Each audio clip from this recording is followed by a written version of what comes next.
Hello, everybody. Welcome to our today webinar. I would like first to wait a couple of minutes for everybody to come on time. Please just be patient. I think we will start in maximum 2 or 3 minutes. Yeah, thank you.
So maybe just 1 more minute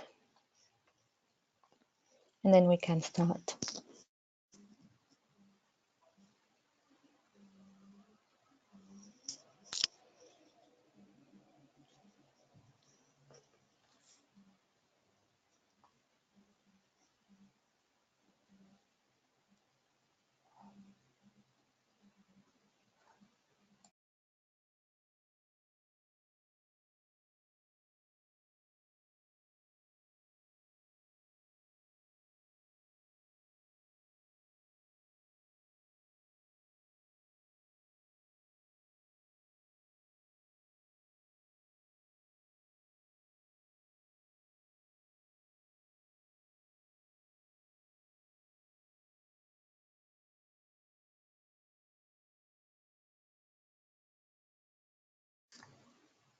Hello, everybody. Welcome to our today webinar. My small apologize for the couple of minutes that we waited for last participants to join the webinar. So today we are here for the third webinar of the inSSIght projects series. I'm Laure Quintin, partner of inSSIght, and I will today moderate this webinar that will be held by Sven Shepka. So before that, just a couple of words about the inSSIght project. It is an EU-funded project which has or pursue the objective to foster successful integration of smart systems in a broader range of products and applications. It's also about engage more people to smart systems, and today we hope to do that on a technical side. So with me today, I have Sven Shepka from Fraunhofer ENAS that will talk about reliability and functional safety of smart systems. I have the pleasure to present him. He is head of Micromaterials Center at Fraunhofer ENAS, also professor for smart systems reliability at the Technical University of Chemnitz. His technical background is, well, he has a PhD in electrical engineering from the Technical University Dresden.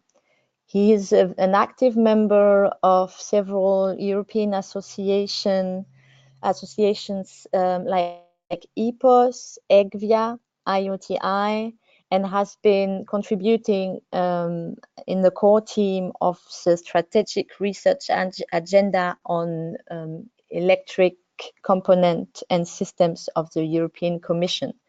His research interests are smart systems integration technologies, accelerated lifetime tests and failure analysis, virtual prototyping, and design for reliability, as well as prognostics health management for functional safety. So he will be today holding this webinar for about 45 minutes.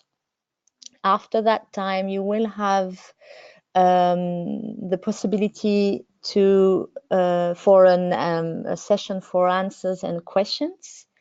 On the right-hand side of your screen, you have a small tool for GoToWebinar to ask your questions under the section questions. So please do not hesitate all along the presentation to ask those questions. I will have the pleasure to read them to Sven at the end of his speech, and so that we can engage in a discussion. So I wish you all a very interesting webinar. I'm sure it will be, and I would like to give now the floor to Sven. Maybe Sven, you want to say hello? Hello, yeah. Thank you very much for introducing me. I'm showing my screen. Yeah. Yes. Thank you, Laura, for Perfect. the kind. Yeah. Thank you for the kind introduction, and thank you all for participating. The topic today is reliability and functional safety of smart systems.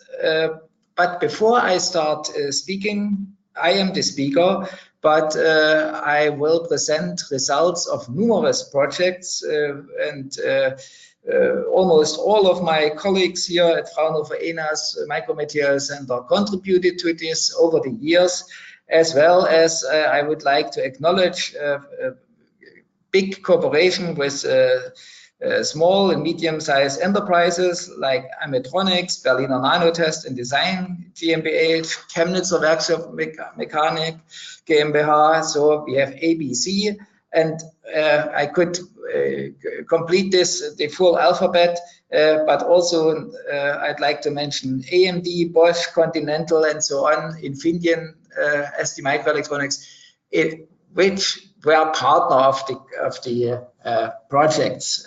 So it is really an overview of smart systems, reliability and functional safety, and it is not all my work, but I have the pleasure to present this today. And with this, I can come to the first slide, which shows you the world market of Internet of Things devices. It will grow or has been grown from 10 billion units in 2012 to 18 billion in 2016. It will grow further to 27 billion components in the next year, and to a tremendous amount of 75 billion units to be expected being connected in the Internet of Things by 2025. This is, of course, an impressive growth of things that are smart, that are connected to the internet. And it shows you here from 2012 to 2025 a growth rate of factor 7, which is impressive already. But you also see we have several applications from communication, computer, consumer, medical, and industry and automotive, which are the later two. They are working under harsh conditions. So, and it is not only that we have the factor 7 of the general growth, the harsh condition applications will even outgrow and will grow by factor of 40. While we had only 8% of the 10 billions in 2012, we will have 40% of the 75 billion units operational in 2025. And this, of course, indicates the big challenge we need to face and we need to solve to comply with the reliability and the functional safety of those systems that are operational under very harsh conditions, high temperatures, moisture, vibration, and so on. And in order to illustrate what could a smart system be, I would briefly scroll through the items. Let's assume we have a drive unit, a motor. Of course, the motor needs some power electronics, power stage, gate driver, capacitors, and so on. This needs internal sensors for being operational. The sensors need to be controlled, and signals need to be processed by the signal processing unit. And in order to make everything working, we of course need some software to do the motor control, and this requires also some self-learning and data fusion in future. In addition to the internal sensors with this system, we of course have also quite some sensors sitting in the car or machine or whatsoever this smart system will be connected to or integrated in. And this internal smart system, this integrated smart system, will of course wirelessly or connected by wires communicate with the systems that are with the sensors that are already placed in this application. And the integrated system for the self-learning capability is also connected to some cloud services from the OEM or otherwise connected to high performance computing and databases, so that a complete very smart controlled unit is created. And the challenges of such a complex system are compactness, modularity in the architecture, and as said, reliability and robustness in its daily use. And if we go for a car in which people are sitting and driving, okay, the functional safety is of high value, and when we go to machines, we think of robots and automated assembly lines. Then the same property is then called system availability. Yeah, we never would like to see a smart system failing, and because of this, the car is failing in a very sensitive situation. As well, we would not like to experience a smart system controlling a robot in an automated assembly line to suddenly fail, and the complete assembly line would then stop working, and it would take a long time to re-establish this operational mode. A big economic loss would have occurred, and this must not happen. As well as the, of course, very critical, dangerous situation in a car, for example. So functional safety, reliability are of high value and a big challenge to be solved. And when we demonstrate this once more, we see that the functionality, the number of components, the number of materials involved, meaning the complexity of the system, is growing over years. At the same time, the requirements in terms of harshness of the conditions, as well as of the requirements concerning functional safety, are increasing. And in a third aspect, the economy development time shall not increase despite of the complexity, as well as fabrication costs, meaning the resources needed for fabricating smart systems, shall not increase. And each of these trends, complexity up, requirements up, resources down, would actually be not in favor of increased reliability. Quite the contrary is true. Yeah, they pose basically risks and challenges to the reliability. But in order to make this sketch complete, we see that all of these trends, complexity up, requirements up, resources down, they act in parallel and simultaneously, and this causes the reliability risks to really increase a lot. And this is what is the battlefield I would like to address in this talk. We basically have identified on European scale, also for all these roadmaps, that new methods, tools, and schemes are needed, and the reliability research shall be active in three areas. First, we need to do reliability tests. We need to do tests to define out the weak points of our structures.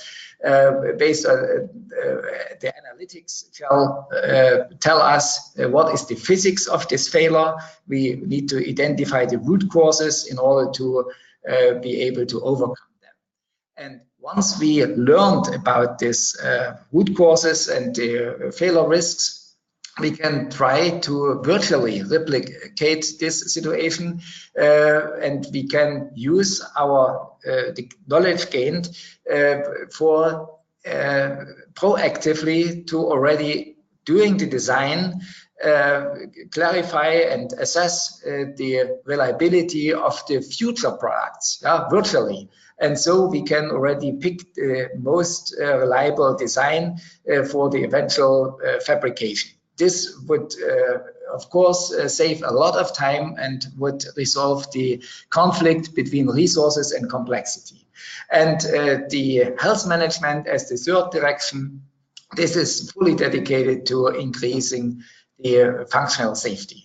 Prevention of any unexpected failure by safely triggering maintenance when needed based on predictive health management using early warning indicators and individual estimates of the remaining useful life of the components in their field use.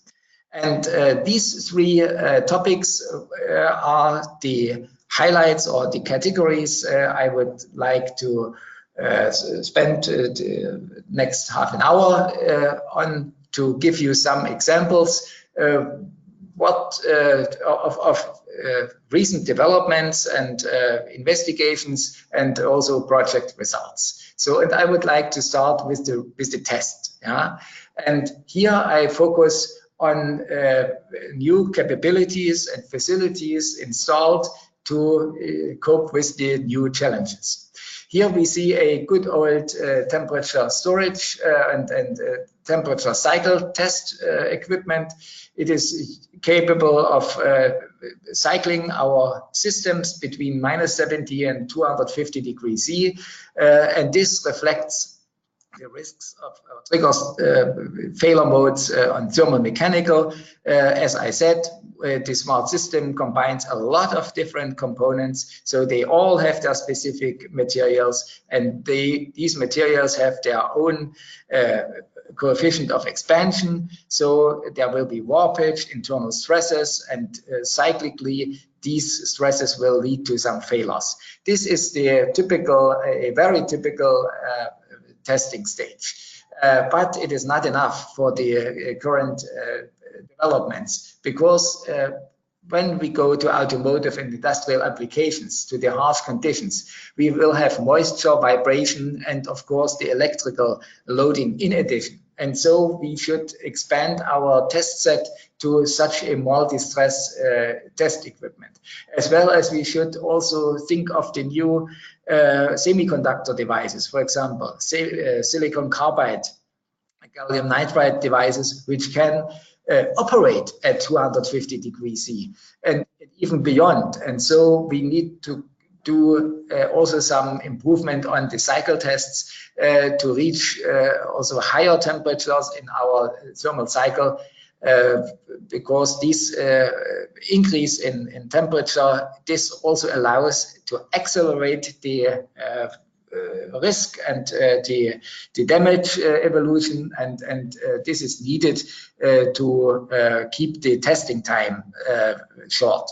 So we need to go for accelerated testing, and with a temperature being below the operational temperature, it would not be acceleration, it would actually slow down, and this is what we don't want to, and so we improved our testing facility. In addition, we have also some testing stages which can combine a active testing with the passive tests, meaning the smart system is heated because of a motor gets heated and the entire system gets heated, but it also has, because of its own electrical current, a self-heating effect. And okay, this can be tested with this machine. And here you see the passive cycle and the active cycle can be combined on top of each other. And this will trigger at the end in this control and power stages some wire bond failures or also some die-attach degradation effects. Here we see basically a sketch of some physical failure analysis.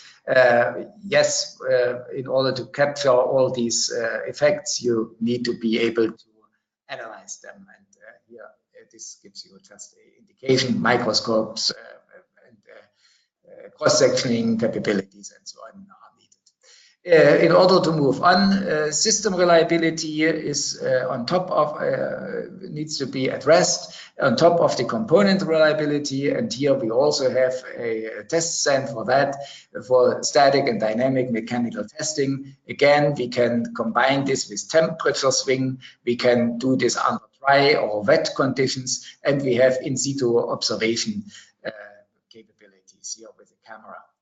And in order to move to the second stage, to the virtual representation, we will, of course, need to characterize all these components inside in terms of material properties. And for that, we need nano indentation and nano characterization facilities, as well as also facilities that can capture miniaturized samples, and especially we have in these smart systems assemblies, we have a lot of different organic plastic materials, and they are of major concern. They have very interesting and very complex behavior, like time dependency and moisture absorption. And here are some examples of test equipments that can capture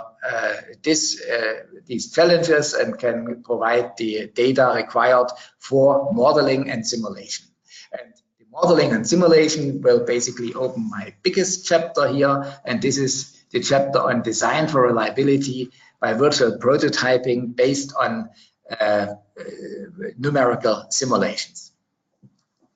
In order to structure this big chapter of my talk, I give you here an overview of semiconductor and smart systems fabrication. When the silicon processes or the wafer processes are done, last stage is back end of line, where the interconnect structures are built on top of the semiconductor devices, and then we enter the packaging, electronics packaging and system integration stages, which first deal with the components, meaning the singulated dies to encapsulate them and bring them on substrate to create here QFN and BGA devices. Second stage is then the board and module stage, meaning a printed circuit board.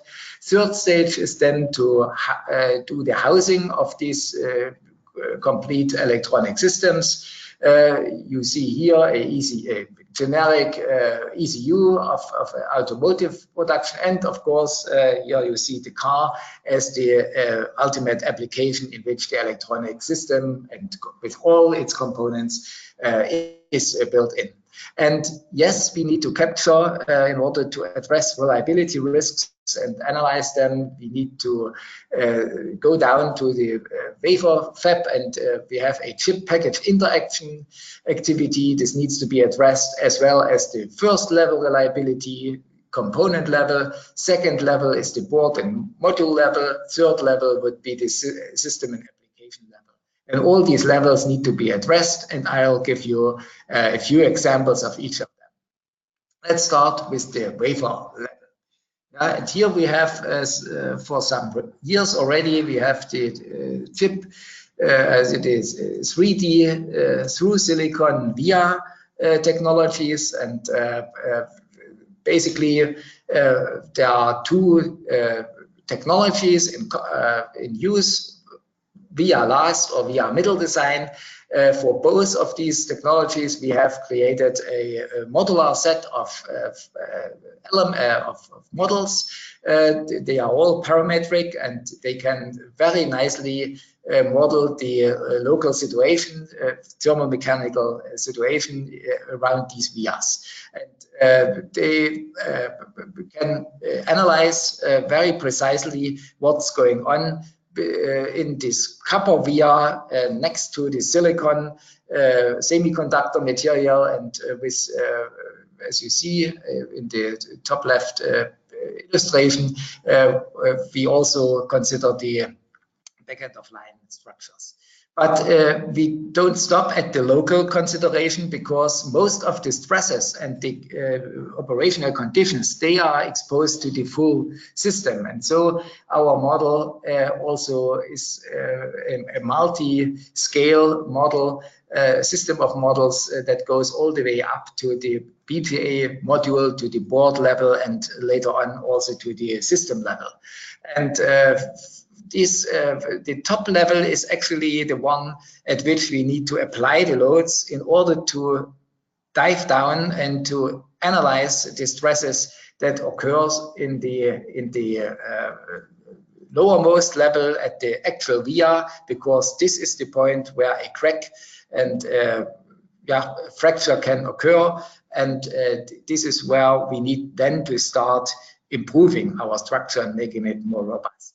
And here we analyzed this, and we basically did this by walking through the process of through silicon via fabrication, and we found that the simulation, the situation after fabrication of these vias is actually very well and very stable up to the moment when we stack all the different dies on top of each other. Even then we have silicon on silicon on silicon, and so it is basically a very stable system. And despite the fact that copper and silicon have very different expansion coefficients and behave differently, though still the system is very stable. But when we complete then the structure and we add the plastics around it, the housing, the molding, then obviously our system becomes a asymmetric system. On top we have the molding compound, below the die stack we have some printed circuit board, and this asymmetric situation causes some bending and warpage, and this warpage basically creates some stress of up to 4 gigapascal in magnitude, and putting this in lifetime models, we would estimate that this kind of system is able to survive 100 cycles only and not more. This is of course very not enough, and we need to improve the situation here. This was our starting point with the system I just showed, and changing the material of some dielectric layer to some more stable layer, we could really decrease the stresses and the strains occurring in this structure. And at the end, we arrived at some stage in which we can really see, yes, this is stable. It can survive, let's say, quite some 100 temperature cycles. So it has a chance to pass the qualification test. And this is then the sample that has really been fabricated and tested, and we could basically avoid fabricating the initial sample that would have not survived the tests for a sufficient number of cycles. So this is one example of a virtual prototyping, and we also gave some more or tested some more around, for example, around these vias, these through silicon vias, there is the risk of crack initiation if there is a flaw in the passivation. And here we see the situation when from the passivation deposition at 160 degrees C, cooling down to room temperature, there is a risk of crack around the via. But then there are also processes that would require a further heating from 160 to 430 degrees C. And here the same flaw in the beginning can basically trigger a crack occurring between the vias. And by applying a new technology, this extended finite element simulation technique, we can basically predict the course and the course of the crack, either around the joints and the vias or between them. And this has not been feasible with the old technology, but here with this new extended FEM simulation, this can be done. And this, of course, gives very helpful insight for the design and the material improvements. Moving ahead from the wafer level to the component level, we have here an example of a complete system in package. In one component, in one package, we have a system consisting of a transmitter die, a controller die, and a sensing die, a pressure sensor cell. And as said, it's not only temperature change that these packages are exposed to, but also some changes in moisture. And this has been also captured by simulation. You see here the moisture distribution on the right-hand side. And when cooling down, and of course, because of the different materials, there is some warpage. And in this particular case, after the molding process and cooling down to room temperature, the warpage is 25 micrometer.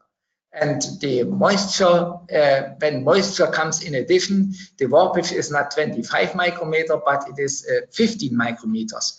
And this is a difference. And this difference also occurred at the stress sensing cell. And so the measurement result of the smart system was dependent on whether the moisture was absorbed or not. So the sensor was weather dependent. And this was, of course, unwanted. And so a design improvement had to take place to stabilize the pressure sensing cell, to decouple it from the effect of moisture. And by assessing the couple design options, we could really suggest a design that is very less sensitive to this moisture, and we could help improving this product. So this is another example of virtual prototyping in which simulation assessment has helped to improve the design and to make it more stable, make it more robust, make it more reliable. Let's move to from the small signals to the big signals to the power electronics. So this is an example from a power stage which is capable of driving motors. The failure modes are that wire bonds may lift off. And also because of differences in coefficients of expansion and the loading cycles. And by capturing this situation also with some modeling techniques, here we can also replicate the failure modes, and our technique in this case is applying the cohesive zone modeling. Next to the extended FEM, this is also a new and newly implemented technique of damage mechanical analysis. And here I would like to show that a multi-field and multi-scale simulation can help improving the situation, because in the real mode, the electrical current would actually yield a current density distribution, and this would basically drive to heat the system, and this temperature change then will eventually cause the wire bonds to lift off. And using this damage mechanical approach, we can optimize also here the parameters for fabricating these systems. We can change the use different molding compounds in different boundary conditions, and by analyzing them carefully, we can find the optimum that yields then a long lifetime and a stable system. Okay, so next to the wire bonds, the second failure mode which might lead to failures in power electronics is the die bond. And here nowadays we use silver sintering because of the temperature stability of this joining layer, and this sintering, depending on the pressure, has big bubbles inside or voids inside or less, and by means of a new approach of material modeling, we can basically capture this behavior and can derive with at a effective material model that can later on be used in the reliability analysis. Using this model, we can analyze two different structures, and it showed that the failure mode is not only depending on the pulse duration of the loading, but also on the composition of the die bond area, so of the sintered films. And here you get another example where you see on the top left corner that after quite some temperature cycles, delamination has started from the outside, and on the bottom or the lower right side you see the representation also by this corrosive zone modeling approach. The red area is indicating the delaminated region. And the black one is fully intact, and this corresponds nicely to the left top image. So both cases, the wire bond as well as the die bond failures could be captured by this assessment variable. Moving on further, we put our components, sensors, or power electronics. At the end, they will also sitting on some boards, and usually the board material is a composite material. Printed circuit wire, printed circuit boards are made of epoxy resin and glass fibers inside. And here we also have analyzed the reliability and the structural safety of those systems and composite materials. This is the next level. And finally, we look into the system level and then the module level of complete ECUs. And for that, we have now developed a measurement tool that can analyze the warpage of complete modules nicely. Here you see the local curvature distribution of this printed circuit board included in the housing of the ECU. And we picked 3 examples of some QFN and analyzed them in detail. And by that, we found that yes, the highest warpage is on the die on the component number 3. But in the reality, in the test, we saw that, well, the component number 1, which has actually less warpage than the number 3, it fails first. Yeah? And the more careful analysis, not just with the warpage, with the Z component, the out of plane deformation, but also including the in-plane deformation, we found that yes, the shear stress that is caused by this screw, which is in close vicinity to this component, because this is the fixation of the printed circuit board in this housing, this has caused the local deformation, and a shear stress, cyclic shear stress, has basically caused such a big load that this component number 1 is failing first. With the warpage analysis alone, with the out of plane analysis alone, we would not have captured this, but with the complete analysis of X, Y, and Z deformation, we could capture this. And in order to illustrate this also or study further, we did some analysis by simulation also, and here we modeled a representative QFN component sitting on the printed circuit board in 3 cases. We first analyzed a freestanding printed circuit board, and then we put this on a metal block, and finally we put this in a configuration as it is in a real housing, in a real ECU housing. And with the freestanding board, we see that at this very outermost joint, a strain is accumulated in each cycle of 1.3%, while it is already increasing to 4.5% when we mount this board on a metal block. But in the most realistic situation of the full housing, this strain is increased to 8.5%. Compare this to the freestanding, we see that it is a factor of 5 and more.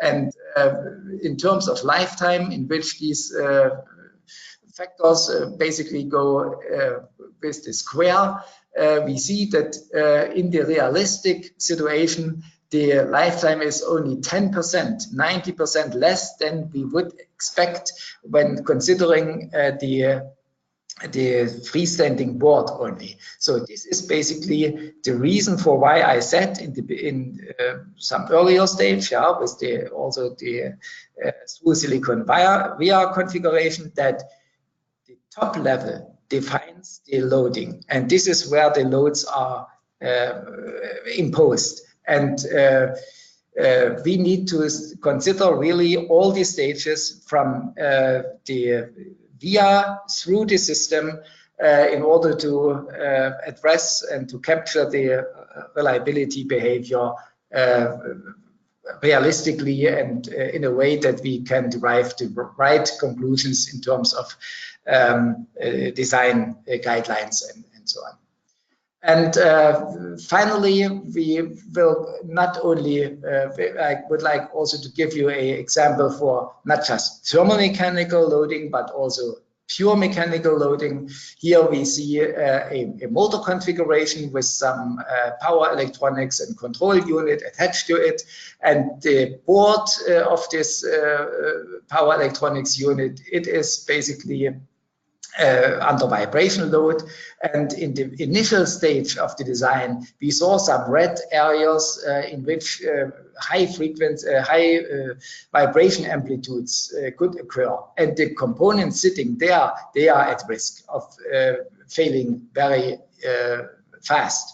So, but you see the top line is mode 1, 2, 3 of the natural frequencies, and the second line is the simulation replication, and you see that the distribution is very much alike. The frequencies are captured very nicely, so we have a validated model analysis captured in the system, in the simulation system. And so we can use in one step now the simulation for checking out good options for improving the design. And this is what you see at the bottom. After doing some analysis, we found a good option with 3 additional fixation points. And so this was done, not found by simulation first, and then it was introduced into the reality. But we did not need to do the tests all on experimental basis. We could save time, and we only had to change the design of the board once. It was risk-free. And this brings me to the last section, short section of my talk. This is the health management and the functional safety contributions. When we go to think of automated cars, the number and complexity of the ECUs will increase, and the driver will turn into a passenger. He will no longer monitor the car in his driving mode. He will enjoy the ride only, and so functional safety requirements imposed on the electronic systems is much higher than today, although it is high today already. So, and the system approach for today is in order to come up with a very functional, safe system, you would go for system level redundancy. Instead of one ECU, you would put in 3 identical or similar ones. But this would be very soon be unaffordable, because it would basically mean instead of buying one car, you need to do 2 or 3 cars. And this is of course unaffordable, and it is also not needed, because we could think of some more smart approach to assure the system health. And this is when we capture, again, from the device over the BGA and so on packages to the other components, and then all the way up to the car, we can basically try to capture the damage mechanisms and to go for some internal sensing elements which would alarm us and would trigger maintenance well before the actual failure and defect would occur. And this is a strategy that has quite some stages. It starts with the self-detecting elements at the device level and at the package level. Then it goes for self-monitoring what's going on the board. At the module level, we would need to reserve some computational capabilities and resources for the self-diagnosis of data fusion of all this.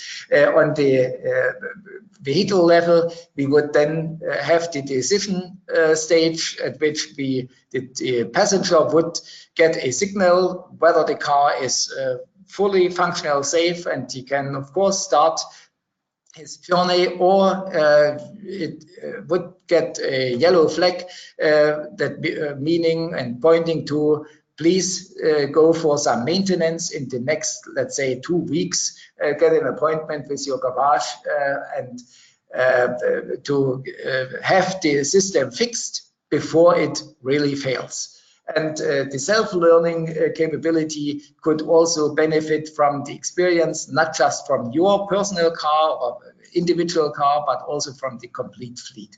So some self-learning routines should be implemented in this strategy. So this is a new health management strategy that is now under research and implementation into the cars.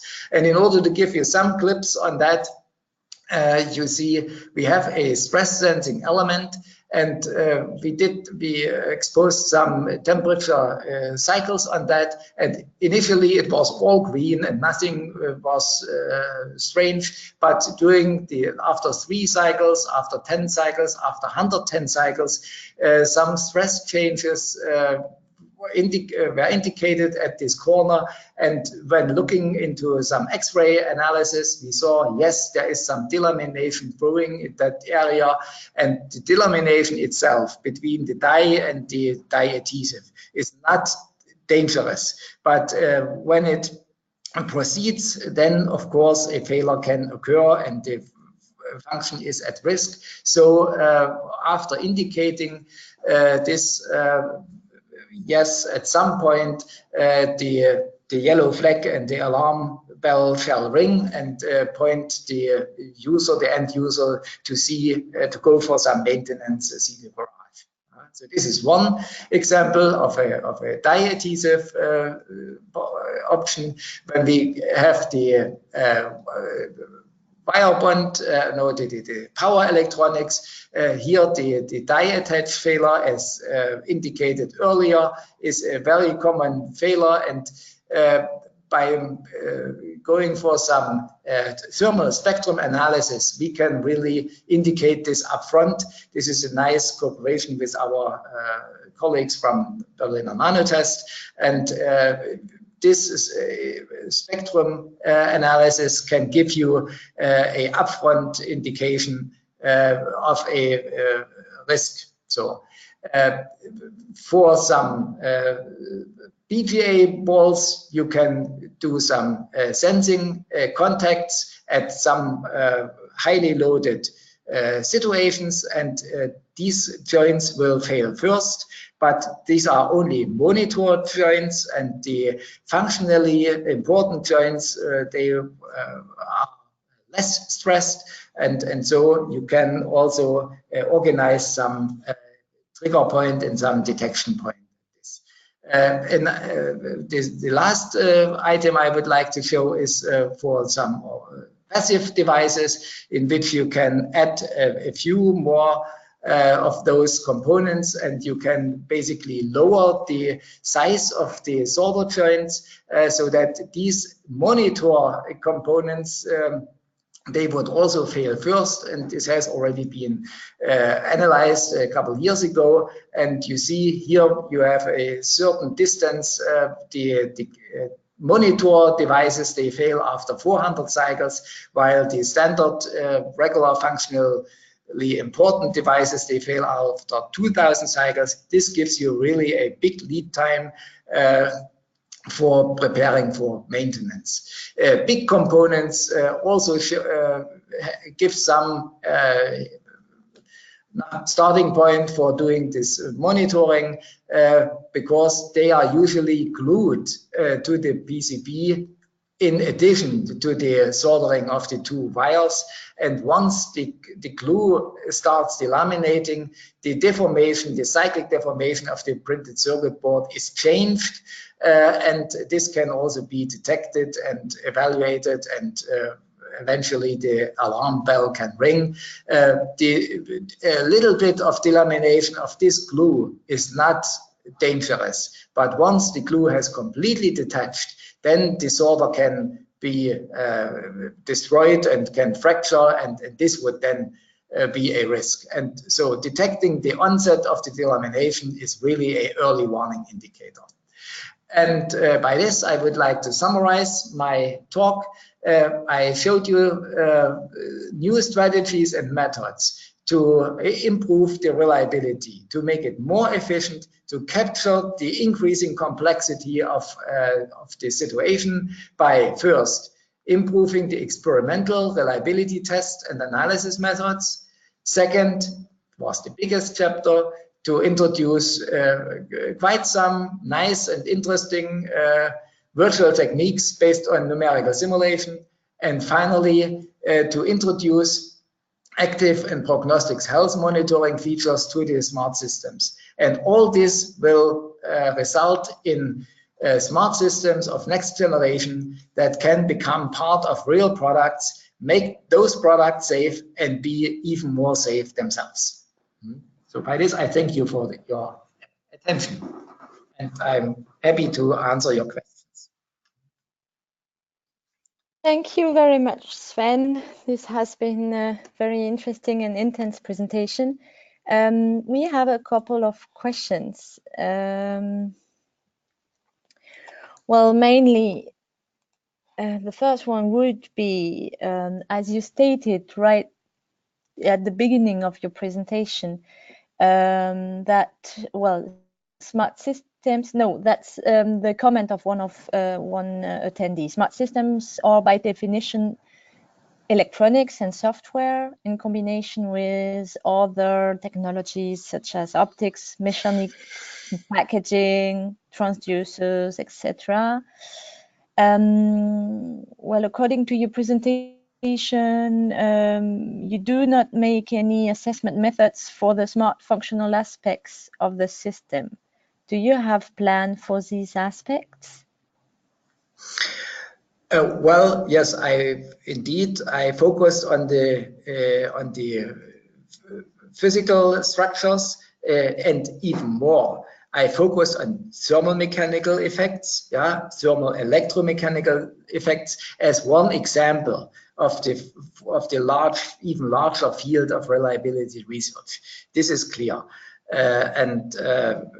yeah, so other aspects need to be captured as well. I think of device degradation that can happen on transistor level and so on. And this would go down the stream. But going up the stream, yes, the combination of hardware and software, it also gives rise to some additional risks, quite a new group of risks, in terms of reliability also. This, of course, need also to be captured. I focused on a part of the system in order to make the point and to keep the complexity of the talk in reasonable bounds. Mm-hmm. Okay, thank you. I guess this is also the challenge of the reliability and the challenge as a whole, that it should be kept, well, let's say the high level of technologies and research should be kept at component level and not on the whole system level. I guess this also would be an answer, and this is also a bit, it's not a question but a comment by somebody that says, which is, well, he didn't see the line between the theory and the practice, at least regarding functional safety issues. But it's so yes. So what is the question? He did not see a line between theory and practice. So does it mean that theory and practice go well hand in hand? I would immediately agree to. Okay, that might be an answer why he couldn't see the. Okay, so I mean, with this new concept, this really is new. It is not new when we go for example, structural health monitoring on composite materials like windmill or wind power generators and the structures over there. There we already have a history and some experience with the health monitoring. Self-detection and self-monitoring of the electronics themselves and the sensors themselves. I mean, this is a new field. It is really under development now. I think it has a strong potential to replace the need for system redundancy. So, but not in the in the next year, but in some foreseeable future. So it is a midterm goal, and yeah. Okay. Well, the last comment on that topic is, at the end, people buy the functional products. So in some extent, we should also be able to prove that the whole system and the whole final product is reliable before without going into more detailed mechanical or emergent behavior in IP integration or other points that they wouldn't care at all. That's right. I talked a lot about virtual prototyping and design for reliability. And this is meant for the stage of designing the products. once you optimize your design using these virtual techniques, you go for the physical fabrication of the sample. And this sample, before releasing to the market, of course, is tested physically and make sure that all the simulations are true, and yeah, and the actual product is living up to this what you anticipated by the simulation. And if there is any little difference between the outcome of the simulations and the actual test done, you can of course tune and further improve your models in order to reduce the remaining little difference next time. So there is an ongoing learning process also for the improvement of these models. And completely new structures and new systems, of course, you cannot immediately go for the virtual prototyping. This would then be a process of first doing experiments and later on also developing the virtual techniques. So it is never meant to completely remove the physical testing. It is only what you understood well enough and what you have models for and simulation tools for that have been validated before. This test you can replace doing the design optimization. So, but the final test will most likely never be replaced. It will always be a physical test to make absolutely sure your product is complying to the requirements. Okay. Last comment on that topic as well, and then I think we will close the session. I invite everybody to ask further questions to Sven after. Sven, I guess you will share your contact details as well. Yes. Well, somebody would like to challenge you on, and he doubts that you can fully test and verify even the simplest of logic integrated circuits, because then you add software. So is that possible to assess the quality of these by 100% tests? I'm not sure. What is the challenge? Could you repeat? Because that you cannot fully test or verify even the simplest of logic integrated circuits, according to him. So he doubts that it's possible to assess quality of these by 100% tests. I mean, absolutely right. So you can surprises and things can go wrong, definitely. I mean, the simplest example is you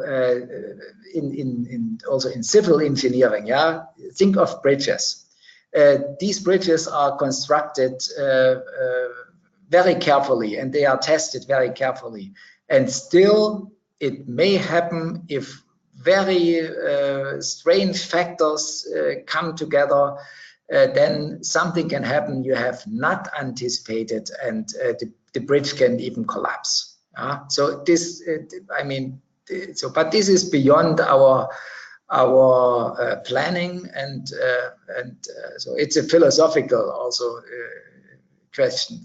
Of course, you can never be 100.0% sure, but you can lower the risks to a reasonable remaining risk, definitely. And for this, simulation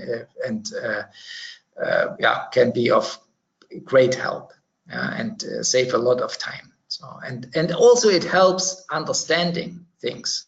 Okay. So yeah. Okay, I guess his point was that the keyword is really fully, so this cannot be fully 100% tested. Yeah. Okay, that's what you confirmed, and this cannot also be beyond a customer concern. That's also what what level of risk does the customer accept? So that, I guess, if nobody wants to add anything, that could be the conclusion word.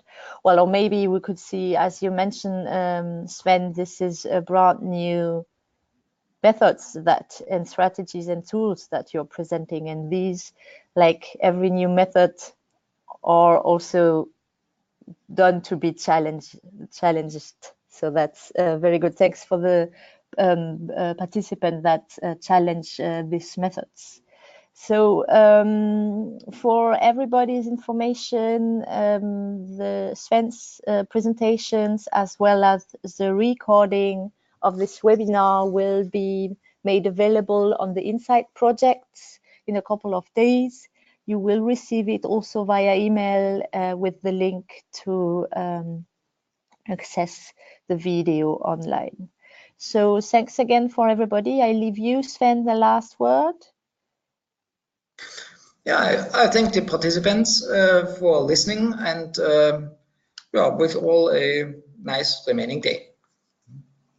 And thank you, Laura, for the moderation.